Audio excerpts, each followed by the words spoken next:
we're just going to run through the setup of the XT12HR. The XT12HR is a very easy, simple trailer to set up. So let's assume you found a nice level spot, you've put the handbrake on, unhitched your trailer. First, we start with putting down the stabiliser legs. To do that, you'll need the stabiliser leg brace. Now, to put a stabiliser leg down, it's quite simple. First, grab the blue handle.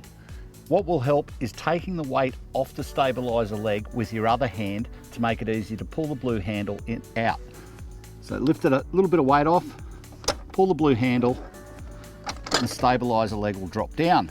The blue handle will pop back in and lock it into place. Now, you can actually set these stabiliser legs up on a little bit of an angle, not a problem at all.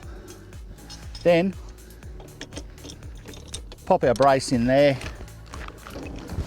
and wind it down. So wind it down until it's firm and you're ready to go. Now we'll show you how to set up the kitchen. Once you've got the hatch open, you've got to remember to release this pad bolt. So if you raise the pad bolt, twist it, then turn it back, it will actually lock up out of the way. Now, depress the blue tab on the slide and you can pull the kitchen out. There we go. Flip the serving tray over. Now we're ready to put the leg underneath the kitchen. Always use the leg because while it supports itself in this position, once you start putting pots and pans and whatnot on it, the weight starts to get a bit excessive. So that's what this one's for. So just under the corner here, there's a hole for the kitchen leg to go into. Drop it down, take a little bit of the weight and do the knob up tight. Now that will support the weight of the kitchen while you're cooking and doing everything. Now it's time to connect up the gas and the hot and cold water hoses. Now we've retrieved our water and gas hoses from underneath the sink. Easy, just pull them out, they're tucked in there. Now we need to connect them up. On this bracket here, the hot and cold water are marked. This one here on the left is the hot water, which is this hose with the conduit on it, and it's also red. Plug that straight in and it snaps into place. Now the cold water. Now the gas is a bayonet fitting, just like the fitting on your home heater. Now line up the slot on the side here with the tabs on the female fitting. Slide that into place, give it a push and twist to lock it in place. Now we've done this, it's time to show you how to get the hot water system ready for use. Before switching on your gas hot water system, first you need to open this cover. Then remove the flue cover from the flue here. That'll allow the unit to vent and let the hot air out. Connecting the gas on an MDC Caravan is very easy. Before you connect the gas, check the condition of this O-ring. Make sure there's no cuts, no abrasions, and it's there in one piece in good condition. Pop it into the gas bottle and turn to the left or counterclockwise.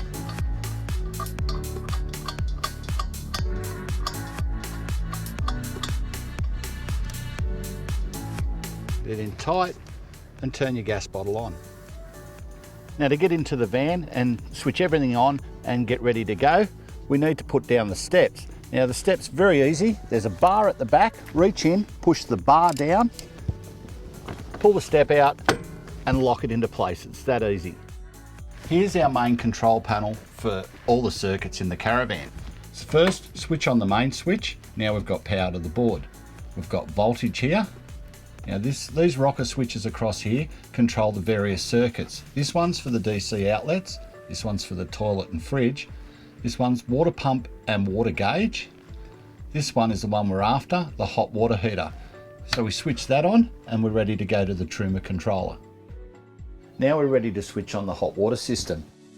This position here is the off position, so it's sitting central. Now you have the selection of 70 degrees and 60 degrees, so select the temperature you want and flick the switch across. Switch that on and that'll start its little process of igniting the hot water system. If the red light comes on, it's failed, switch it off, give it a minute and try again. Now that we've got all that done, all we've got to do is put out the awning. We've turned the power on at the main switch, so let's go to the back of the van and set the awning up. Just in the rear boot here at the back of the caravan, the switch for the awning is just in the top right hand corner. It's a rocker switch, one way to close, one way to open. So let's do it. Because the awning's on a limit switch, you can just allow it to run and it will stop when it gets to full extension. That leaves both hands free to put the legs down and support the awning as it comes out. Tucked up inside this fascia are the two legs.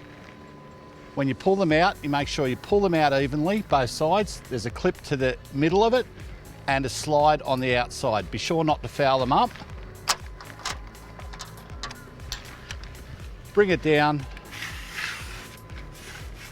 and you can extend the legs. Put that forward and we'll grab the other one.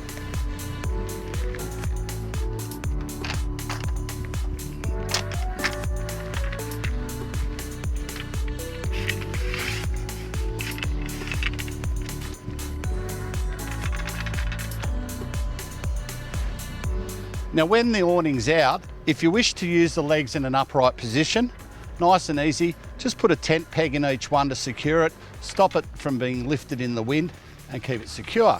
Now if you want those legs out of the way, there's handy little attachments on the side of the caravan which allow you to bring the leg up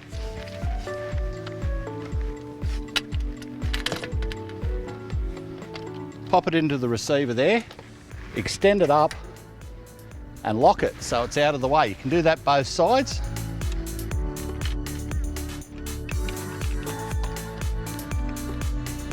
So there you go, the awning's supported, up, out of the way, ready for you to sit back and relax.